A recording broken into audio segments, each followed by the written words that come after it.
내 인생에서 내가 양로원에 들어가게 될 줄이야 라는 생각이 스칠이라고는 꿈에도 생각지 못했습니다. 12살이 된 지금 이렇게 조용한 개인실 침대에 몸을 맡기고 있는 것이 마치 남의 일처럼 느껴집니다. 제 이름은 김일수입니다. 젊었을 때는 건축 설계사로 많은 사람들의 생활 기반이 되는 집이나 건물의 설계를 열정을 다해 해왔습니다. 덕분에 작게나마 지역 사회에 기여할 수 있었다고 자부합니다. 아내 영희와는 제가 30살, 그녀가 25살 때 직장에서 결혼한 이래로 50년 이상의 세월을 함께 걸어왔습니다. 영희는 밝고 쾌활한 성격으로 제 딱딱한 면을 항상 부드럽게 해주는 대체할 수 없는 존재였습니다. 우리 부부에게는 두 아이가 있습니다. 장남 민호는 독립해서 자신의 회사를 운영하고 있으며 장녀 지은은 결혼해서 먼 곳에 살고 있습니다. 아이들은 각각 가정을 이루고 바쁜 일상을 보내고 있지만 가끔 얼굴을 보여주는 것이 우리 부부에게 무엇보다 큰 기쁨이었습니다. 영희와는 검소하지만 평안한 노후를 보내고 있었습니다. 정원 손질을 하거나 동네 친구들과 수다를 떨거나 가끔 부부가 함께 온천 여행을 가거나 그런 평범한 일상이 우리에게는 행복 그 자체였습니다. 그러나 인생에는 예기치 않은 일이 따르기 마련입니다. 몇 년 전 영희가 병에 쓰러졌습니다. 처음에는 가벼운 감기라고 생각했지만 검사 결과 심각한 병이라는 것이 밝혀졌습니다. 그 후 몇 년간 저는 이를 병행하며 영희를 열심히 간호했습니다. 영희도 병에 지지 않고 열심히 투병 생활을 했지만 병세는 점점 악화되었습니다. 그리고 작년 마침내 영희는 조용히 숨을 거두었습니다. 쉬움살이었습니다. 오랜 세월 함께한 반려자를 잃은 상실감은 말로 표현할 수 없을 만큼 깊었고 제 마음에 커다란 구멍이 뚫린 듯 했습니다. 영희가 없는 집은 너무 넓어서 고요하고 마치 시간이 멈춘 듯 했습니다. 아이들은 제 걱정을 하며 자주 연락을 주거나 모습을 보러 와주었지만 그들에게는 그들의 생활이 있습니다. 언제까지나 제 곁에 붙어 있을 수는 없습니다. 저도 아이들에게 걱정을 끼치고 싶지 않아서 가능한 한 기운차게 행동했습니다. 홀로 생활하게 된 지 얼마 지나지 않아 저는 점점 일상생활을 보내는 것이 어려워졌습니다. 오랜 세월 해온 정원 손질도 체력 저하로 마음대로 되지 않았고 장보기도 귀찮게 느껴지게 되었습니다. 식사 준비도 혼자 분량 때문에 손이 가는 것이 번거로워 자꾸 간단한 것으로 때우는 일이 많아졌습니다. 특히 힘들었던 것은 야간이었습니다. 밤중에 여러 번 깨서 다시 잠들기 어려워지는 일이 늘었습니다. 나이가 들면서 이전에는 아무 일 없던 계단 오르내리기도 다리와 허리에 부담을 느끼게 되었고 가끔 비틀거리기도 했습니다. 만약 밤중에 넘어져서 아무도 알아채지 못한다면 어떻게 될까? 그런 불안이 제 마음을 항상 덮었습니다. 그러던 어느 날 장남 민호가 제 집을 찾아왔습니다. 그는 진지한 표정으로 제게 이렇게 말을 꺼냈습니다. 아버지, 이제 양로원을 고려해 보시는 건 어떠세요? 저는 민호의 말에 강한 저항감을 느꼈습니다. 무슨 소리냐? 나는 아직 내 일은 스스로 할 수 있다. 남의 도움을 받을 생각은 없다고 반사적으로 대답했습니다. 그러나 민호는 포기하지 않고 부드러운 어조로 계속했습니다. 무리하지 말아주세요. 만약 무슨 일이라도 생기면 발견이 늦어질 수 있어요. 우리는 그게 걱정돼요. 그 후 우리는 여러 번 대화를 나누었습니다. 민호는 양로원의 장점을 세심하게 설명해 주었습니다. 24시간 체제로 의료 스태프가 상주하는 것, 식사 걱정이 없는 것, 다른 입주자와의 교류 기회가 있는 것 등 처음에는 완강히 반대하던 저도 민호의 진지한 눈빛과 제 자신의 체력 저하를 절감하는 일상 속에서 점점 생각을 바꾸게 되었습니다. 확실히 홀로 생활하는 불안은 날로 커지고 있었습니다. 계단 오르내리의 고통, 장보기 귀찮음, 그리고 무엇보다 만약의 사태에 아무도 알아채지 못할지도 모른다는 공포.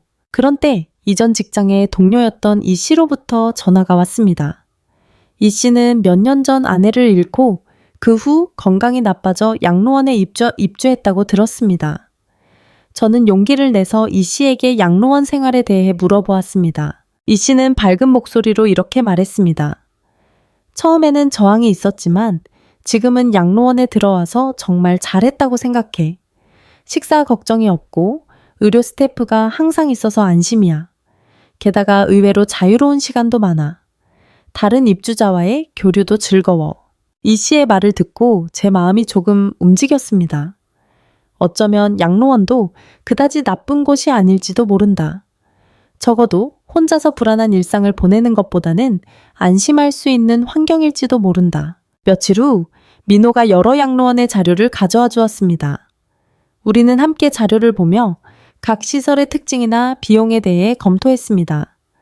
그리고 몇 개의 후보를 골라 실제로 견학을 가기로 했습니다. 처음 견학한 곳은 도심에 있는 고급 양로원이었습니다. 건물은 화려하고 설비도 잘 갖춰져 있어서 마치 호텔 같았습니다. 스태프의 대응도 정중하고 입주자분들도 평안한 표정이었습니다. 그러나 비용은 제 연금만으로는 도저히 감당할 수 없을 만큼 고액이었습니다. 다음에 방문한 곳은 교외에 있는 비교적 합리적인 양로원이었습니다. 이곳은 비용은 낮았지만 건물과 설비는 조금 낡았고 입주자의 연령층도 높았습니다. 저는 좀 더 활기찬 환경에서 지내고 싶다고 느꼈습니다. 몇 군데 견학을 거듭하는 동안 저는 한 양로원에 강하게 끌리게 되었습니다.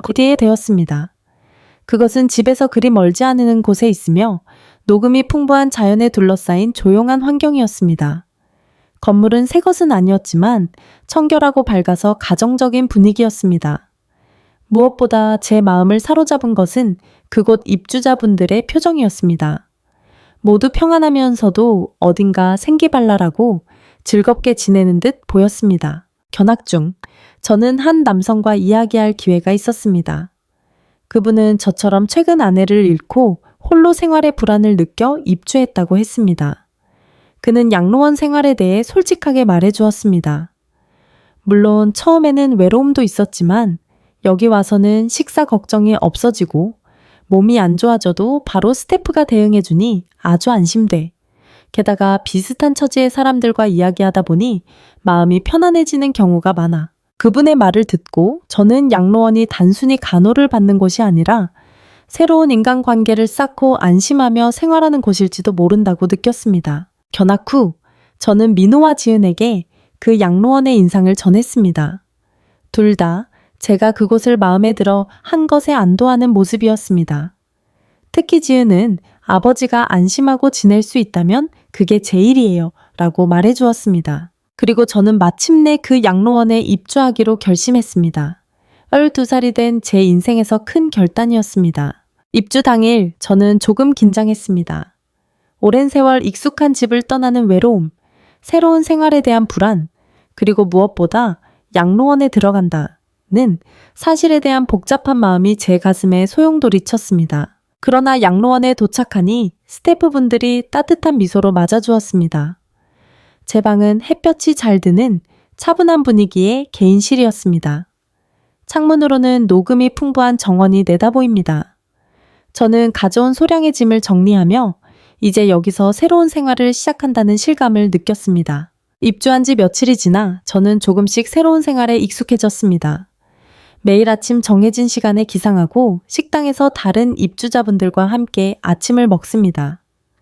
식사 후에는 정원을 산책하거나 담화실에서 신문을 읽으며 시간을 보냅니다. 이 양로원에는 다양한 레크리에이션 프로그램이 준비되어 있습니다.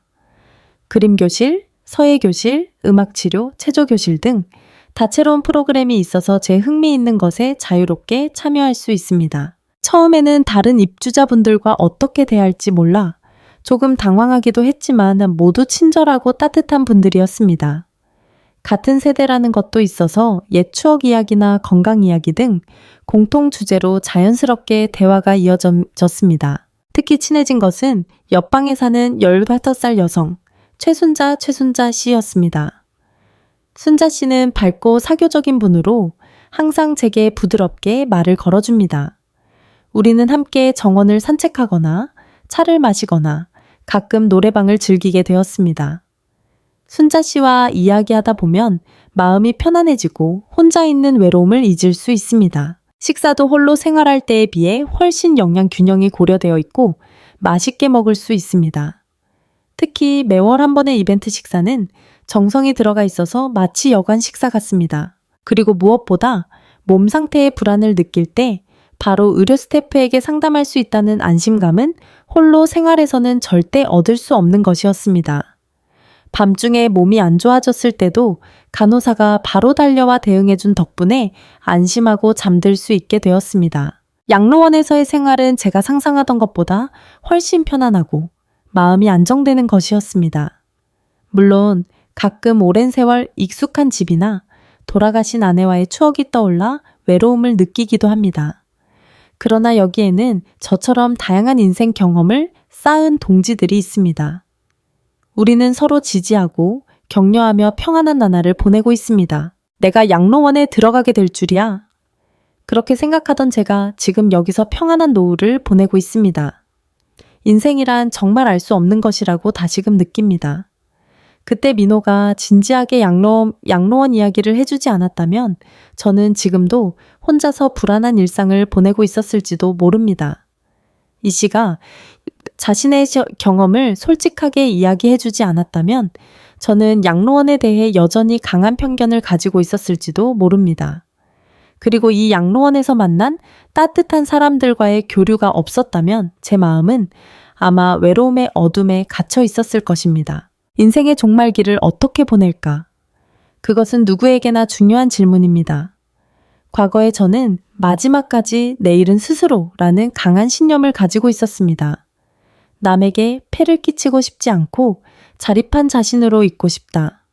그 마음은 결코 잘못된 것은 아니라고 생각합니다. 그러나 나이를 먹고 체력이 쇠퇴해가는 가운데 때로는 누군가의 도움을 빌리는 것도 필요할지도 모릅니다. 그리고 그것은 결코 패배나 한심한 일이 아니라 살아가는 데 있어서 하나의 현명한 선택지일지도 모릅니다. 양로원 생활을 통해 저는 인간은 혼자서는 살아갈 수 없다는 것을 다시금 절감했습니다. 가족이나 친구, 그리고 여기서 만난 동지들, 다양한 사람과의 연결 속에서 우리는 지지받고 살아갈 힘을 얻고 있습니다. 물론 양로원 생활이 모든 사람에게 최적의 선택지라고는 할 수 없습니다. 각자의 상황이나 가치관에 따라 최선의 선택은 다를 것입니다. 그러나 만약 홀로 생활의 불안을 느끼는 고령자가 있다면 양로원도 결코 나쁜 선택지가 아니라는 것을 제 경험을 통해 전하고 싶습니다. 여기에는 따뜻한 사람들과의 만남이 있고 안심하고 생활할 수 있는 환경이 있습니다. 그리고 무엇보다 인생의 마지막 장을 평안하게 그리고 풍요롭게 보낼 수 있는 하나의 가능성이 펼쳐져 있습니다. 지금 저는 이 조용한 개인실 창문에서 석양 하늘을 바라보고 있습니다.